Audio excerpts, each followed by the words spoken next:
Welcome to Maths Katta, my YouTube channel. Standard 10, Maths 2, Chapter number 4, Geometric Construction. In this chapter, today we are going to study about the tangent to a circle at a point on it. Want to draw a tangent to a circle at a point on it. Consider the example. Draw a circle of radius 2.7 cm and draw a tangent to a circle at a point on it. First of all, first step is consider the circle, draw a circle with radius 2.7 cm and draw a circle. Also, take a point P on it, anywhere on the circle. आता विद्यार्थ्यांनी इथे आपण आजच्या व्हिडिओमध्ये इथे point P घेतलेला आहे. तुम्ही प्रॅक्टिस करताना तो सर्कलवर वेगवेगळ्या ठिकाणी घेऊन पुन्हा प्रॅक्टिस करायची आहे.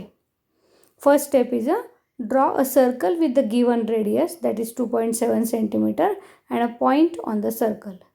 What is next step? Then draw a ray from centre passing through the point from the circle.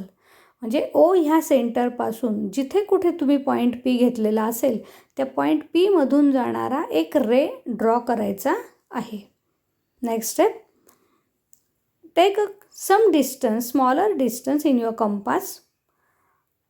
Put the compass at point p and make the 2 arc on this ray. बघा, p ह्या पॉईंटवर कंपासचं टोक ठेवायचं आहे. कंपासमध्ये अगदी थोडंसं अंतर घ्यायचं आहे आणि ते अंतर घेऊन असा एक आपल्याला दोन्ही साईडला 2 आर्क ड्रॉ करायचे आहेत. कशासाठी?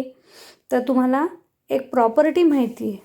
The property of the circle is that the tangent and radius are always perpendicular to each other.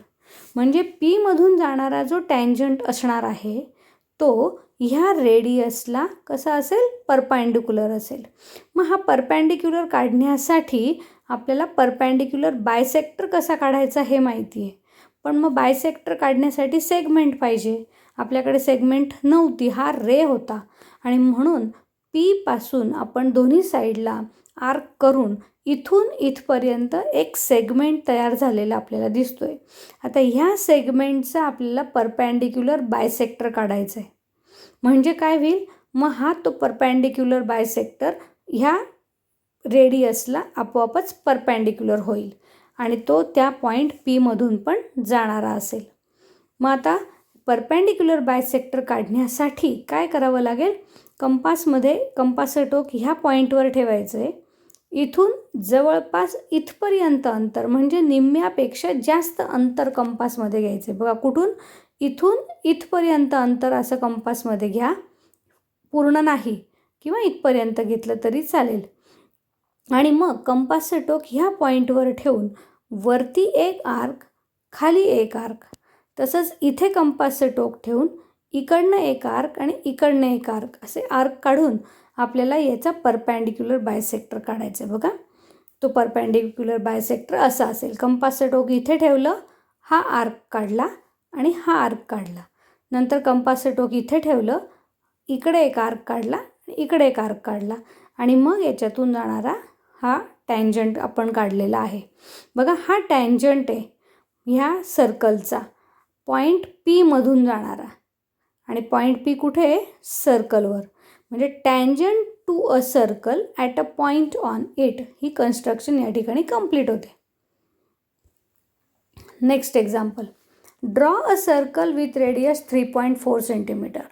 Draw a chord MN of length 5.7 cm in it and construct a tangent at a point M and N to a circle. बघा, काय करायचं आहे? एक circle, एक step by step जायचं आहे. Draw a circle with radius 3.4 cm. प्रत्येक स्टेप्सला marks असतात, त्याप्रमाणे आपण गेलो तरी आपल्याला मार्क्स मिळतात. मग आता 3.4 cm कंपासमध्ये डिस्टन्स घेऊन आपल्याला रेडियस तो घेऊन आपल्याला एक सर्कल ड्रॉ करायचं आहे. त्यानंतर एक कॉर्ड ड्रॉ करायची आहे 5.7 cm. मग आता ती कशी काढायची ते आपण बघूया. Example is take a distance 3.4 centimeter in a compass. Consider this is a center and draw a circle of radius 3.4 centimeter. Next one. Now take the 5.7 centimeter distance in your compass. Take any point on the circle. इथे कुठलाही point तुम्ही घेतला, इथे घेतला तरी चालेल, इथे घेतला तरी चालेल. मी इथे घेतलेला आहे. आता इथून कंपासमध्ये 5.7 सेंटीमीटर डिस्टन्स घेऊन जर एक आर्क काढला तर तो आर्क 5.7 सेंटीमीटरचा असेल, तो एमपासून 5.7 सेंटीमीटरचा असेल. आणि मग कॉर्डवरती तो आर्क आणि सर्कल जिथे इंटरसेक्ट करतात तो पॉईंट आपण एन घेऊन हे एम एन डिस्टन्स 5.7 असल्याने ही तुमची 5.7 सेंटीमीटरची कॉर्ड तयार झाली. आता आपल्याला काय करायचं आहे, नेक्स्ट क्वेश्चन काय आहे, draw a circle, draw a tangent at a point M and N. म्हणजे एम आणि एन ह्या दोन्ही पॉईंटमधून आपल्याला टँजंट काढायचे आहेत. हा एम कुठे आहे, सर्कलवर आहे. एन पण कुठे आहे, सर्कलवर आहे. मग एक पॉईंट जर सर्कलवर दिला होता आपल्याला मागच्या एक्झाम्पलमध्ये आणि तेथे आपण जसं कन्स्ट्रक्शन केलं होतं टँजंटचं, तसं आता आपल्याला फक्त एका पॉईंटवर न करता 2 पॉईंटसाठी करायचं आहे. Observe, this is a centre, this is a point M on the circle. therefore draw a ray passing through this M from center. Again draw a ray from center passing through N here. म्हणजे आता 2 रे काढल्या, बरोबर आहे. आपण काय केलं होतं आधी, एक रेडियसचं सर्कल ड्रॉ केलं, त्यानंतर एक कॉर्ड काढला 5.7 सेंटीमीटरचा. आता आपण टँजंटच्या प्रोसिजरकडे सुरुवात केलेली आहे. एममधून जाणारा रे आणि एनमधून जाणारा रे. पुढची स्टेप काय आपल्याला, की कंपासमध्ये थोडं अंतर घेऊन सेगमेंट तयार करायची आहे इथे आणि इथे. म्हणजे एमवर कंपासचं टोक ठेवून इकडे आणि इकडे एक आर्क, तसा एनवर कंपासचं टोक ठेवून दोन्हीकडे आर्क करायचं आहे.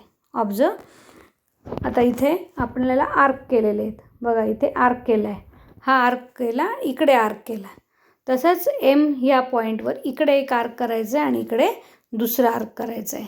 Next one. आता त्या आर्कवर आपण एक सेगमेंट तयार झाली ही एवढी. मग आता ह्या सेगमेंटवरती आपल्याला कंपासचं टोक इथे ठेवायचं आहे, निम्म्यापेक्षा जास्त म्हणजे इथपर्यंत अंतर कंपासमध्ये घ्यायचं आहे आणि इथे एक आर्क करायचं आहे, खाली एक आर्क करायचं आहे. कंपासचं टोक इथून उचलून इथे ठेवायचं आहे आणि मग पुन्हा हे 2 आर्क काढायचे आहेत. मग तेव्हा तुम्हाला पॉईंट ऑफ इंटरसेक्शन मिळतील आणि आपल्याला टँजंट काढता येईल एममधून जाणारी.